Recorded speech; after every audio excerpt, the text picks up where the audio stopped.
Okay. All right, welcome everyone. This evening, we are here for a 6 p.m. work session regarding STR information, short-term rentals, and Aaron Vassilotti is our presenter. And Aaron, I'm going to go ahead and let you get started. All right, thank you very much.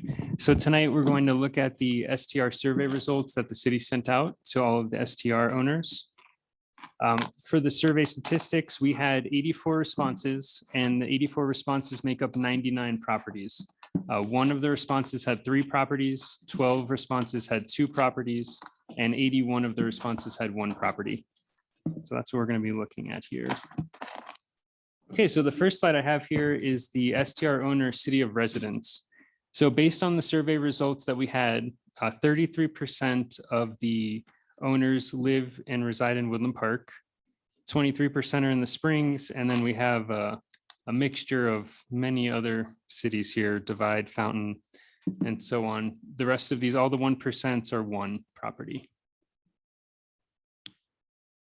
Then we have the county of residence. So 38% live in Teller County, 25% are in El Paso. And then again, similar results there for all the different counties that are represented.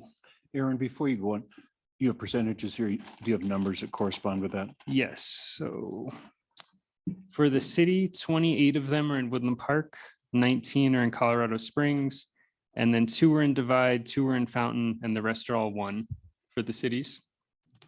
And then for the counties, we had 32 of the 84 were in Teller County and 21 were in El Paso. 2 were in Arapahoe, 2 were in Tarrant, 2 were in the United States because they filled it out incorrectly. And then 1 are make up the rest.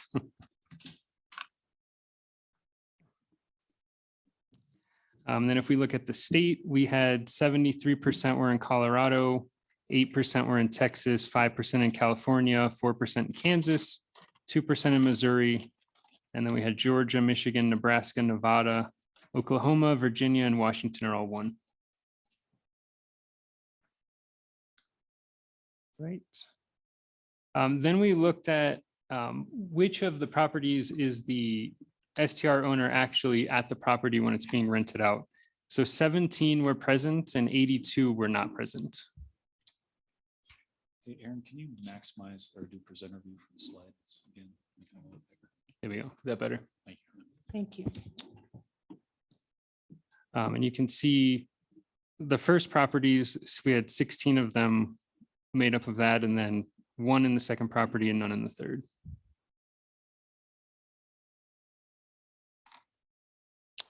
All right, then we looked at how many months are each property rented. So we had 69 of the properties are rented all 12 months. 2 of the properties rent for 11 months. 1 property does 10 months. 2 properties do 9. 1 does 8. 4 does 5 months. 5 do 4 months. 10 do 3 months, and 5 do 1 month.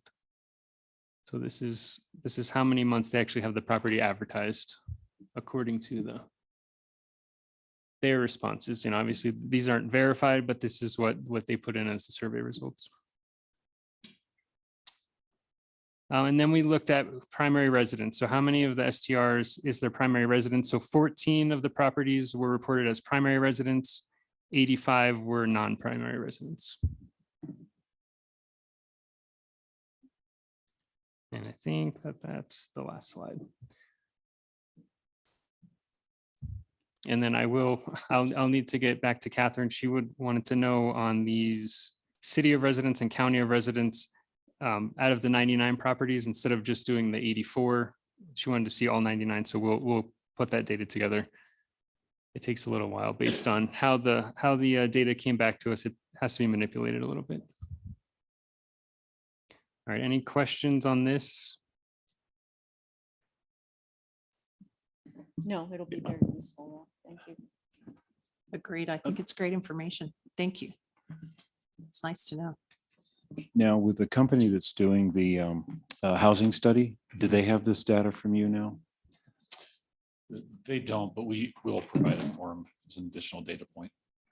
And when is it that we're expecting to get a response from them of what their data looks like? What's their timeline contrasted to this? I I will have to check on that. I'm kind of sort of running that project now and I have not checked since Grace left. But I'll look into that and get back to you. I'll see if I can get that to you here tonight.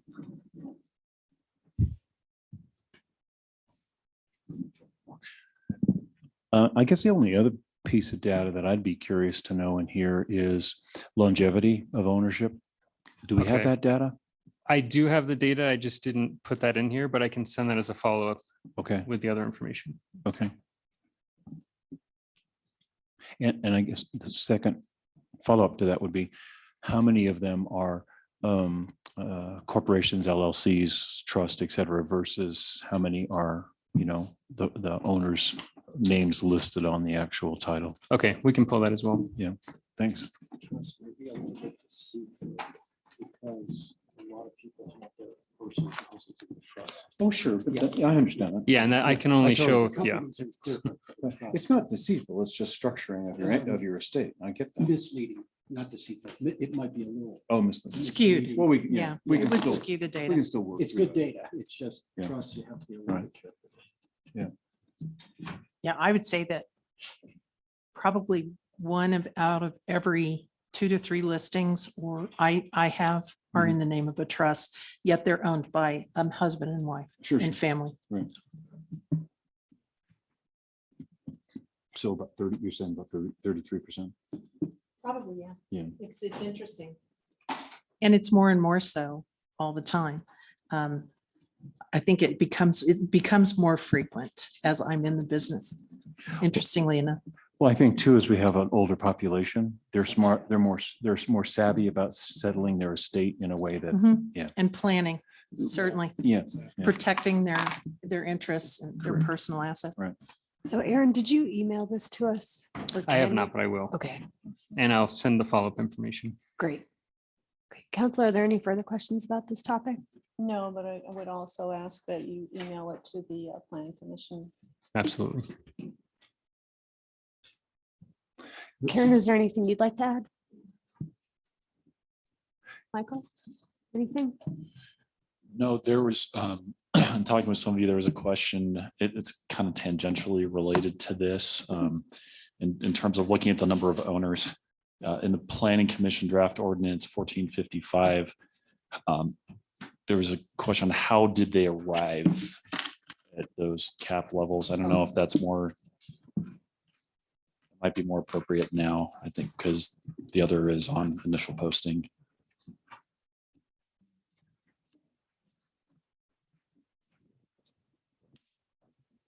I can certainly talk about that now if you would like. You can go ahead and put it up. Aaron's putting up a chart that we have since emailed to you, and it actually reflects an evolution of how the conversation has gone over time. That at the very top part of the chart, we look at, and it's split apart by zone district. How many STR units are there in the various zone districts? What are the number of developed lots? What number of vacant lots? The total lots in the various zone districts, and then split apart as a percentage of both the number of STR units per developed lots and the number of STR units as a percentage of total lots. So, and this was information that from your direction back at the beginning of June, you wanted to look at what is our current data, based on the current number of licenses. So that's what this is. And the next couple of lines there in the middle, there is the recommendation from the Planning Commission from September of 2022, where they had identified recommended caps based on percentages. And then from your direction on June 1st here at City Council, you were looking for what is the current percentage of, I believe it was developed lots, and you wanted to round up to the next whole percentage. So they were largely the same numbers, slight variation there, but not by a tremendous amount. And yeah, it was based on your recommendation was based on a percentage of the total lots.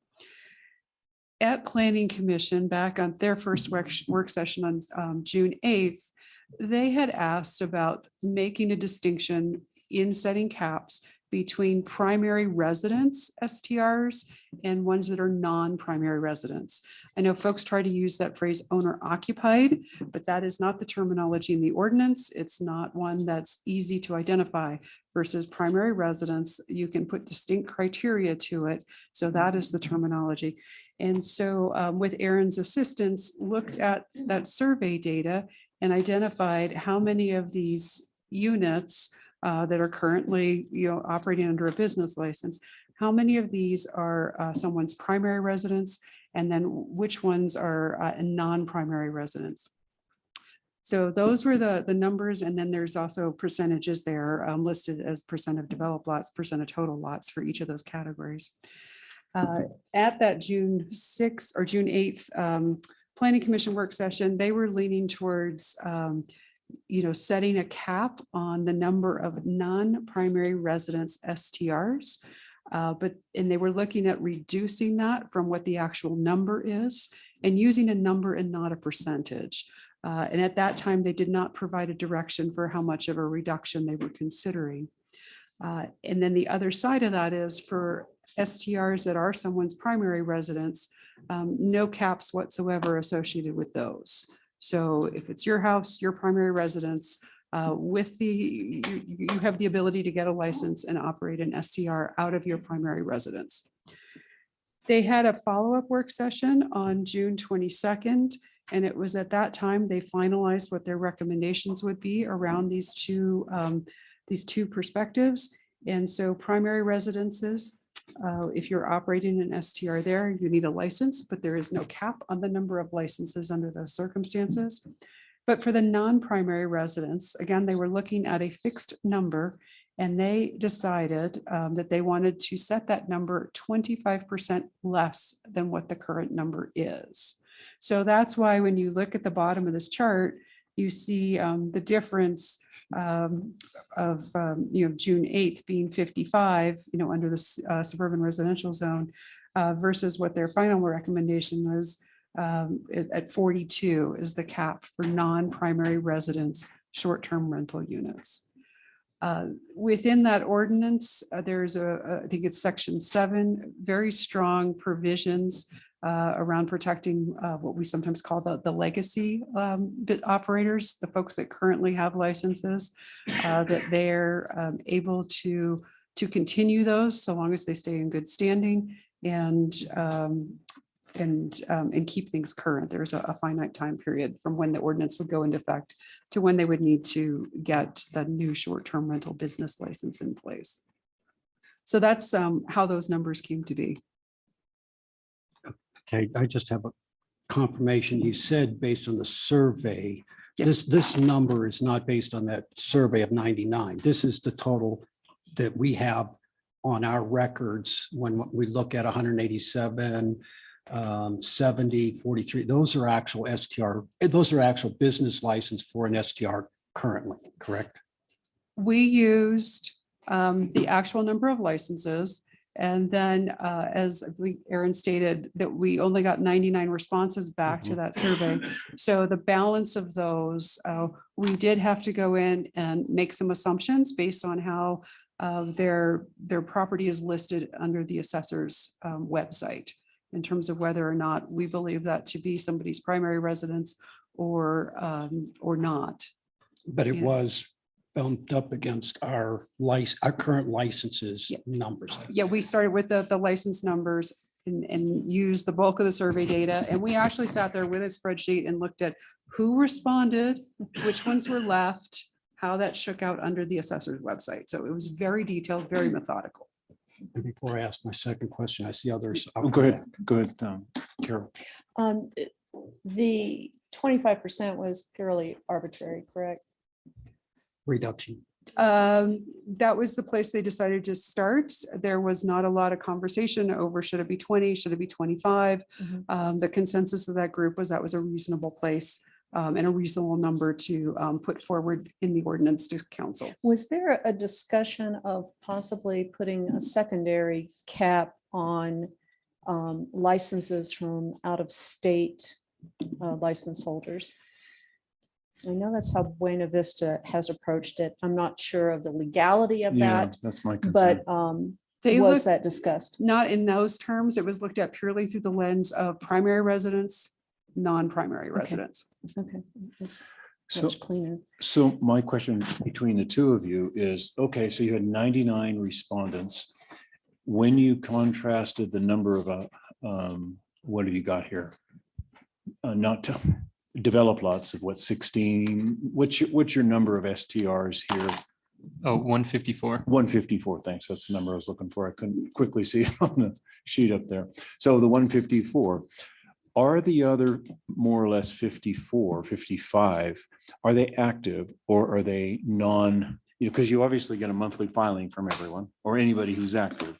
So how many of those are, I know you showed us the numbers of 1 month, 2 months, 12 months, whatever, from the respondents, but how about the non-respondents? What's your, They have current licenses. they have is the lines, best way to but are phrase they that. filing? And so therefore, are they actively using? Many the of them property are for it? active, yes. What's that? Many of them are active. Many of yes. them are active.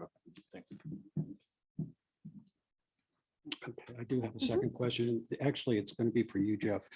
Karen, you said in our section 7, we had some pre-typed language to protect the grandfathering concept. And I agree up to the point of, I think it's the second sentence from the last, where it says for the first 2 months after the effect, let me just proceeding. Yeah, this is 1455. But it has to do with what Karen just said, Okay. where we built the strong language in section 7, and it does seem to protect Legacy. the legacy, except it looks like there's a contradiction with the last sentence, with the sentence before it, where it says, for the first 2 months after the effective date of this ordinance, if the number of short-term rental business license applications submitted exceeds the cap imposed by this ordinance, the city shall process applications from the current and valid business license holder operating a short-term rental business first before processing the others. That almost implies that the caps sentence could be trumped by that sentence. And all I'm doing is pointing it out. If you could take a look at that language. I Did you see get the that strong- to Karen? So we can confer. It's been looked at several times. I think we're on pretty solid ground, but we will absolutely double check it. That's all I'm asking right Okay. now, because I was trying to go through this 1455. Okay. Um, As long as I have the microphone, I want to tell everybody on council, if any questions like that, most of the questions that we're down to at this stage are policy, not legal anymore. Most of the legal questions have already been taken care of. But if there are any legal questions that do come up between first reading tonight and second reading, when we have the public hearing, don't hesitate to ask us and we'll get back to you. I'm going to let others ask. Well, because- I do have a question then. Is it really legal to backdoor the citizens with a new ordinance? What do you mean? Well, we've already, the citizens have already come out and said we don't want it. And we're just going to continue to Well, that's, keep a making ordinances over and over again and keep having citizens getting signatures over and over again. Is that that's an example of the policy questions I'm talking about. very good? Good question. Okay, I do have, like I said, I did go through 14 and it gave the mayor an advance warning. I had some questions. I don't know the answer. I'm just trying to read it and understand it. Then I'm asking for your help. And I'm going to start with the Well, def. are we going to do this now? Or are we going to do this? when- Could I ask a Okay. question about Yeah. what's on the board? I think those questions would probably be best served for the public hearing. That's fine. So, Send to me an yeah. email. I'll be happy. Well, in the amount of time we're going to have, I'll just wait and do it on the agenda timeline. That's fine. So if anyone has any further questions for Aaron, or Karen, I do. I have one question. I asked several months ago, the big thing was the amount of tax dollars that these SDRs bring into the city. And I asked what it was going to be if a full-time family lived there. So I'm still waiting for that number.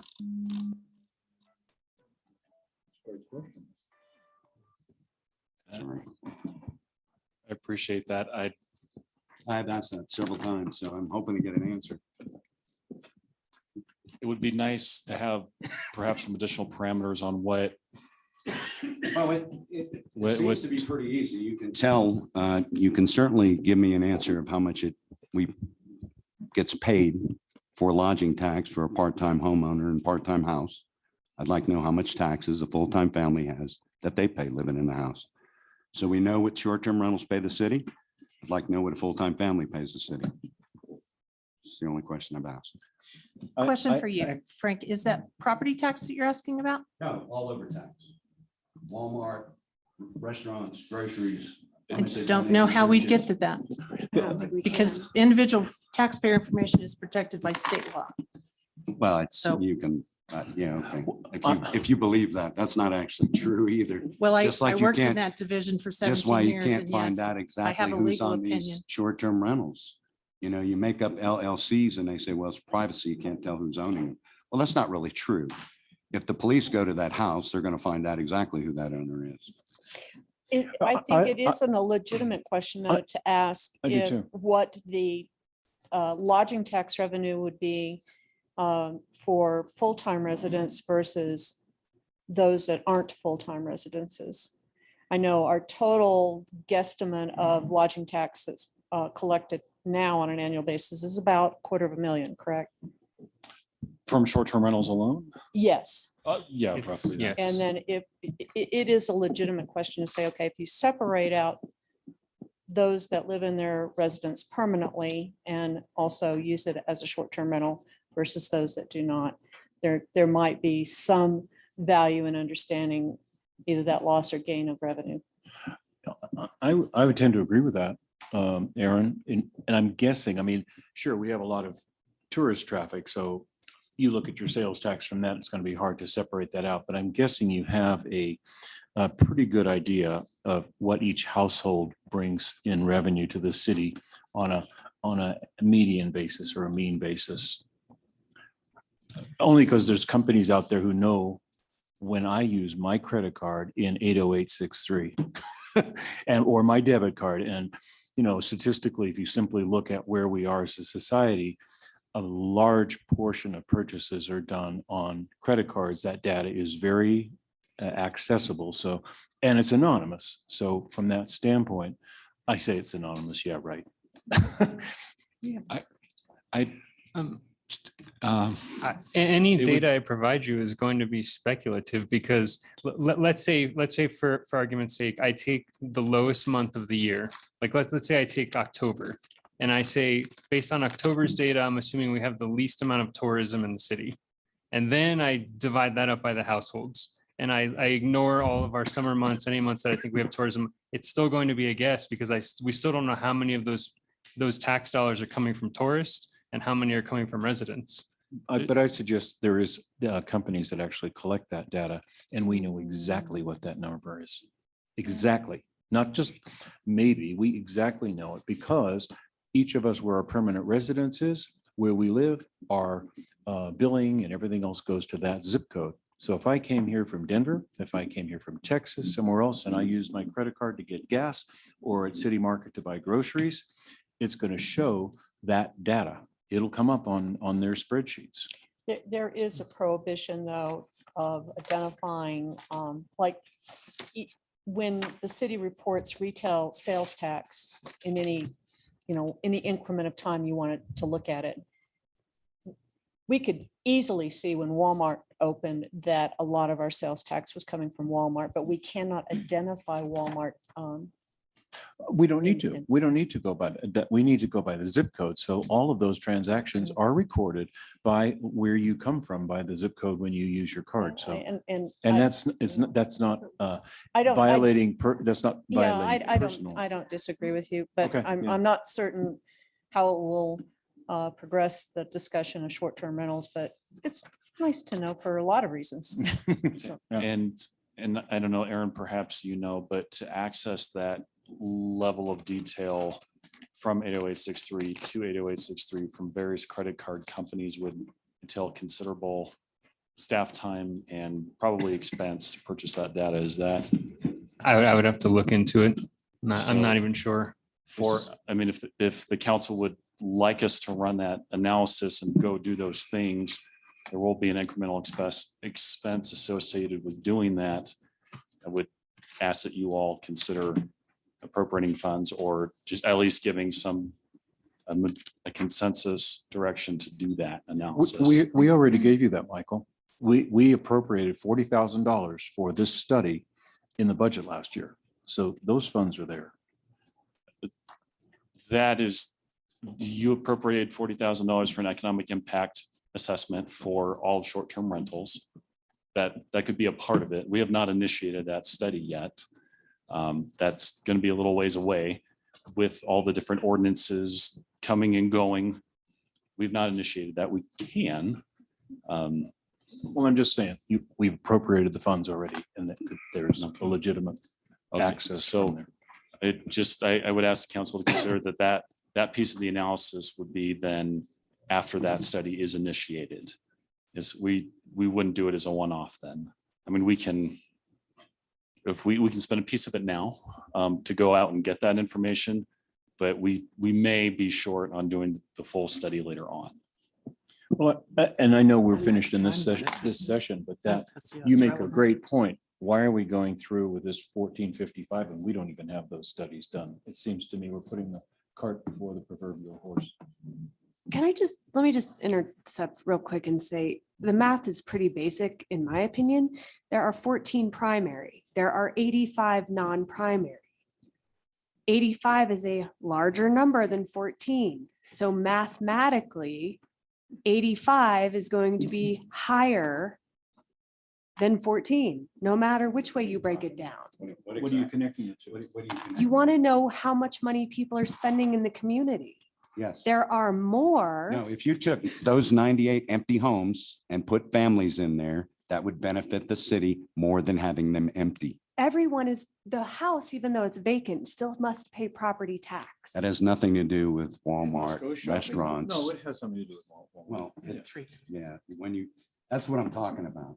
When you have a house full of people, you spend money. Right. When it's an empty house, you do not spend money. Oh, so you're I saying, just are don't know you how that would saying, I- for- give us any, basically, I don't see that as an answer to anything of what we're trying to do. Well, no, but it was does, at the it does beginning. bring, Frank, if At the I can beginning, it interrupt was you. Very concerning about how much money we were going to lose Right. if we only put the short-term rentals in commercial zones. So everybody was so concerned about the $250,000. Well, I have to tell you that if you take those 98 homes that are not full-time residents and don't rent out part of their home and put full-time families in there, you will make a lot more money for the city than just $250,000. Well, Aaron, that's a data point that would be valuable to have. You showed us the numbers of how many homes were short-term rental for 12 months, how many 10 months, how many 4, 3, et cetera, et cetera. That's a really good question is what's the vacancy? To Frank's point, what's the vacancy of nobody in there, therefore spending anything in the city in those empty months? I think that's That's really an difficult interesting data point. to That's gather. What's that? random. I think that's an incredibly difficult data point to gather because there are residents here that shop at the base. They don't shop at the grocery store. I mean, it's so wide and Well, so no, varied But they're that, not here at all. that it trying just- to find a particular data point like that is nearly impossible because also a single person could purchase that home. So This study's been Or done live in in that many home. other cities, just like the law limiting STRs has been done in many other cities. This is not the first city to talk Let's about look at one of short-term those. rentals. Let's look at one of those and see what that looks like. I wouldn't I mind agree with seeing that. I agree with that. I'm not interested in directing staff to spend any of the money that we've already appropriated for something else. But if there is already data and study been done on these things that you particularly want to hear, then let's bring them forward and consider them. sure, We can extrapolate to our community from that. yeah, I would that's say. easy. That's think- much easier. I think it's a both and. I think I agree with you, get it from other communities, but I also think some of this data is available. And it would be due diligence from staff to look into it, in my opinion. Okay, well, we are at council beginning. So Thank you, Erin. yeah, thanks, Aaron, for the information. Thank you.